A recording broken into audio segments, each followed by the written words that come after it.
Hi, boys and girls. We are back, and today is day 2, Tuesday, April 28th. And yesterday's lesson was for you. You had 3 lessons, and one of them was to annotate by reading the text and underlining key details so you can form a main idea. So today you are going to, objective is, let's see, can I get Brandon to read it?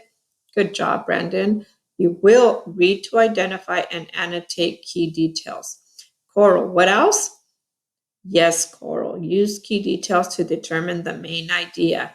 So here we have made a graphic organizer with the paragraphs and some key details. Boys and girls, go back to the text, and when you're in the text, I want you to fill in these sentences from paragraph 1, 2, and 3. These are key details. We did these so you can be easier for you to find key details.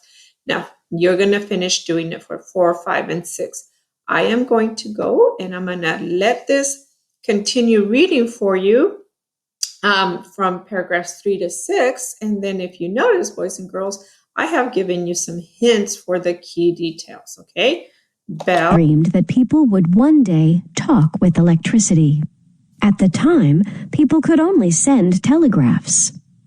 These were coded messages sent over wires using a system of clicks and blips. The messages were then written down and delivered by hand. Alexander Graham Bell. Bell began to experiment with electric wires. He wanted spoken words to travel a long way from person to person. After many tries, Bell finally succeeded. On March 10, 1876, a call reached his assistant in the next room. "Mr. Watson, come here. I want to see you." These were the famous words of the first phone call ever made. Bell had achieved his goal. Bell brought his telephone to the 1876 World's Fair in Philadelphia, Pennsylvania. He called it an electrical speech machine. People were amazed at Bell's work. The leader of Brazil, Emperor Pedro II, was at the fair.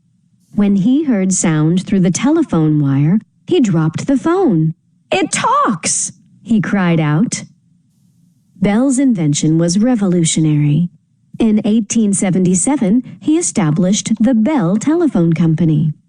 3 years later, there were more than 130,000 phones in American homes. Bell's invention paved the way for how we communicate today. Bell got a patent to protect his invention. All right, boys, I'm going to stop it. And girls, I'm going to stop it right there. So if we see there, remember the essential question for this is, what is the value of innovation? And boys and girls, innovation is something like when you create something and technology and it helps people. It's going to make things better. So to create is to innovate, okay? So how did Alexander Graham Bell influence technology even today, boys and girls? All his work took place back in the 1800s, but if it wouldn't have been for him, do you think we would have cell phones? Or when I was smaller, it wasn't a cell phone, it was a phone, a house phone. What did he do to change the way things work and the way we interact? So boys and girls, going back here, paragraph 4, 5, and 6, and if you look here, boys and girls, I have given you some hints to help you with those keywords and key details to form a main idea. I'm going to stop this video and I'm going to have a part 2 for lesson 2. Okay, boys and girls, have fun.